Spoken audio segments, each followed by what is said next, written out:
Say the truth hurts, so you about to feel pain, and I gotta do work. God said I gotta do work, cause it's off with the name, savage truth, savage truth, it's the savage truth, the savage truth, the savage.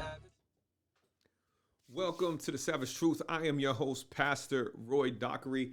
And I want to thank you for joining me another episode. Whether you're catching this on the YouTube channel, whether you're catching it on the podcast, if you saw it in the Discord or in the Patreon community, I just want to say good morning, good evening, good afternoon. You know what I mean? Whatever time of day, whatever time zone you in, whatever country you in, whatever place you call home, or wherever you wind up, you know, where your feet may be this week. Thank you for joining us. So I want to jump into a discussion because I'm gonna try to see if I can try to keep it brief. Y'all know I can't make no promises. I am a pastor, so I might get to preaching.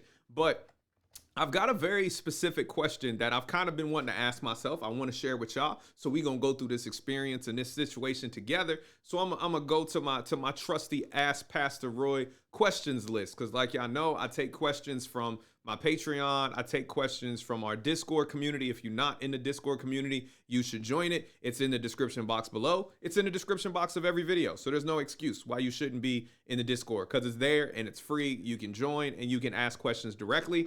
Sometimes those questions can be answered in a quick text with a couple words. Sometimes those questions have a little bit more depth and they require me to make a video. But it's not like I don't have questions of my own, right? It's not like Pastor Roy's mind isn't still going and asking questions.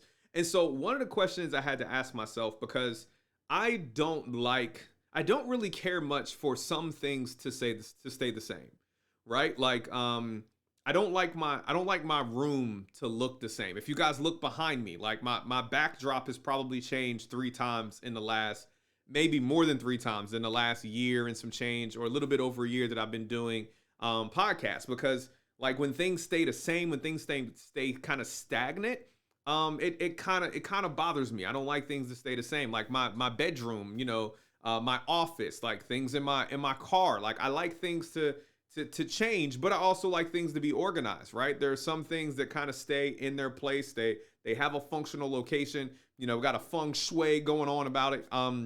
So I don't think I'm disruptive by nature, but the question I really have is like, can you be addicted to change, or like, are you just allergic to being stagnant, right? So like, are you addicted to change, or are you allergic to stagnation? Is kind of the question that I have for you and that I have for myself, because some people, you can change for the sake of changing. Some people do more or do different for the sake of doing different. Where on the other hand, some people, and I say allergic, right? Not an anaphylactic shock kind of allergic, but people get uncomfortable. Like I'm allergic to shellfish, and that allergy isn't severe. I don't need to carry an EpiPen. You don't have to inject me if I get hit in the face with some shrimp juice or some crab juice that my wife's cracking on the other side of the table. It makes me uncomfortable, right? It makes my tongue itch a little bit. You know, my face might feel weird, but it's not dangerous. It's not deadly, but it's uncomfortable. So when I'm talking about being allergic to being stagnant, like I get uncomfortable being stagnant, right? I get uncomfortable if I'm stagnant intellectually. I get uncomfortable if I'm stagnant creatively. I get uncomfortable if I'm stagnant professionally, which we'll talk about that in a little bit here. But at the same time, I want to make sure that I'm intentional, especially as a Christian. Y'all know who I am, Pastor Roy. I'm a Christian. But as a Christian, I want to make sure that I'm not just changing for the sake of change, and that I'm just not addicted to the feeling of something being new, right? Because, you know, and you've got serial entrepreneurs, you know, people who start a new business every 2 or 3 weeks, whether they're successful or not. You know, people who change jobs, who change relationships, who change hair, who change hobbies, who change priorities, right?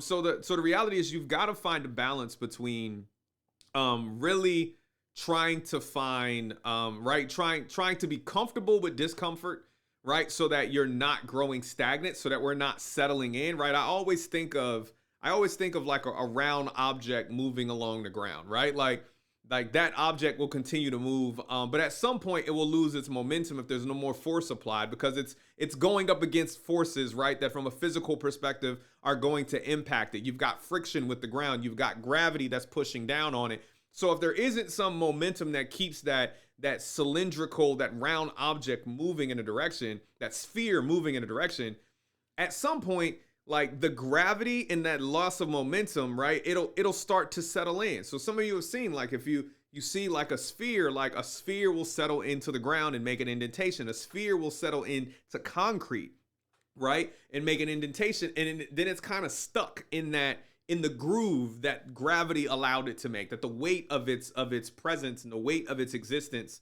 like puts on the ground. And so now you're stuck in kind of this crater, and it takes so much effort to move a sphere. Anyone who's ever tried to like get a boulder out of a ditch, or you're at the beach and you're trying to move, you're trying to move a big rock that's been covered or surrounded by sand.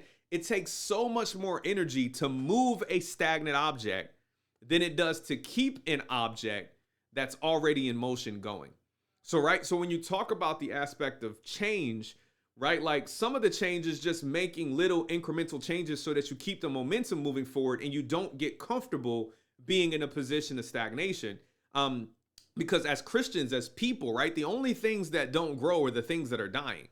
So like we have to be challenging ourselves to grow. We have to be challenging ourselves to change. We have to be challenging ourselves to repent. We have to challenge ourselves to forgive. We have to challenge ourselves to learn. We have to challenge ourselves to grow spiritually. We have to challenge ourselves to watch what we eat, right? To be mindful of our health. Like all of these things are challenges, but they're little challenges. They're little incremental changes. They're lifestyle changes. They're budget changes, right? They're priority changes. They're hobby changes. They're relationship changes. And there's these little changes that you keep introducing that kind of keep the ball moving forward, that kind of keep the sphere moving forward, that stops the forces around us, the gravity, right? When you talk about the gravity of the world, the burden of every day, the burden of issues and sin and chaos in the world and war and poverty and human trafficking, like there's so much stuff that can get you burdened down that you wind up sitting in this crevice of your own personal reflection. And then it takes an entire community or village to push you out of that ditch to keep you moving. But like if God has you out of that place, if God got you out of that ditch, God got you out of that divot, and he started moving you forward, right? That perseverance, that working out your salvation, right? It's those incremental changes. It's those avoiding stagnation. And it's just the little moves. And it's, you'll see it sometimes, right? And you got the toy where like a kid will start rolling, it'll start rolling this thing and you just keep tapping it with a stick, anyone who's ever had to push a car, right? They got a flat tire or ran out of gas or broke down. The hardest thing to do is to get the car moving. But like once the car is moving and four wheels are doing what wheels do, which is move forward in momentum, it just take a little bit more of a push to keep that car going, right?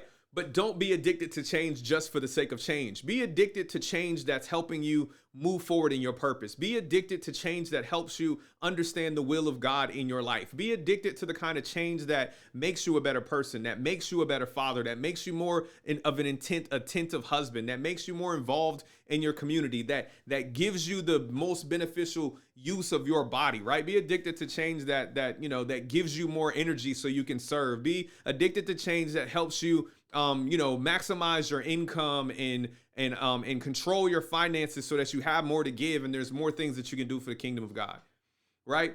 Be addicted to change. Be a little allergic to stagnation. If you've been sitting still too long, if you've been in the same ministry and it ain't growing, maybe that's because you've settled into the divot and you need to be moved out of the way so somebody else can come in and till that ground and make it what it was supposed to be. Somebody else that has the energy to keep implementing those changes. I told my wife, there's nothing worse than being in a place of discomfort, right? Where you can complain, but you no longer have the energy to move, right? Like that's what stagnation is. Stagnation is sitting kind of like, I'm so sick of this. I'm sick of this job. I'm sick of this ministry. I'm sick of this church. I'm sick of these people. But you just sit there because you don't have the energy to move, right? Like the gravity of it, the weight of it, you've settled into that divot, you settled into that ditch, and you just accept that as your reality. And that's not where we need to be, right? We need to be constantly moving. We need to be constantly growing. We need to be constantly changing. We need to be constantly seeking God's grace. We need to be constantly seeking God's mercy. We need to keep moving forward in the way that he would have us to go, right? Working it out, persevering, enduring, but not getting comfortable and not being stagnant, right? So we need to be a little bit in between, right? Don't be addicted to change just for the sake of change. But don't just be allergic to to stagnation. Sometimes you need to sit down for a little bit. Like some of y'all don't go. Pastor Roy told me that I should keep changing churches every 3 months because I don't know how to sit my behind down and listen to anybody and take discipline and discipleship. That's not what I'm saying. I said change for the purpose of fulfilling God's will for your life. God's will for your life is to be in biblical community. So if you keep running from church to church, you need to fix something else in your heart, because it ain't always them. It ain't always them. You can't go to every church and find, like, there's something wrong with every church. But there's a wrong in that church that you need to right. But if you don't have the maturity to understand that you've got to have the self-control and the patience to right what you see as wrong in your church, then you're going to keep running. And then what you're going to wind up doing is you're going to wind up being stagnant and in a ditch outside of the church, not doing what God calls you to do, but then complaining about everything else when you don't even have the energy to move anything yourself. So that's what I wanted to share. You know what I mean? That's just a little reflection on my mind. Y'all let me know what y'all think about that, right? What are some of the things that you feel God's calling you to change? What are some of the things that you feel like God is calling you to be moved out of? What is the divot or the ditch that you've been sitting in that you think God is trying to shift you out of, to try to give you some momentum, right? What kind of push do you need? How can we push you, right? Come to the Discord community. We push people all the time. You know what I mean? We are firm believers in the fact that iron sharpens iron and that the words of a friend cut deep, you know? So come over to the Discord community, get cut a little bit. You know, we love you. We cut you. We'll wound it. You know, we'll patch it up. You know what I'm saying? I cut you. My wife will get you good. Shahani and Maya and, you know, and Brother Howard. We got a lot of people that come around, love on you, you know, after you get a good talking to. So definitely check out the Discord. For those that are listening from an audio perspective, Spotify, Apple Podcasts, whatever it is, appreciate y'all. Y'all listening. Red Circle is hosting the podcast, so shout out to Red Circle as well. If anybody's thinking about starting a podcast, check out Red Circle. And other than that, that's all I've got for you all today, this evening, at this point in time. So thank you for joining us on the Savage Truth Podcast. I am Pastor Roy. If you have not done so already, please subscribe to the channel, like the video, do all of that good stuff that you're supposed to do in social media in this world. You know what I mean? If y'all want to follow me on social media, I'm only on LinkedIn. So you can subscribe to me here and then go find Roy Dockery with the comma in the NBA on LinkedIn. Because, you know, I'm old in that regard. Sorry, y'all. I got rid of Instagram and Facebook.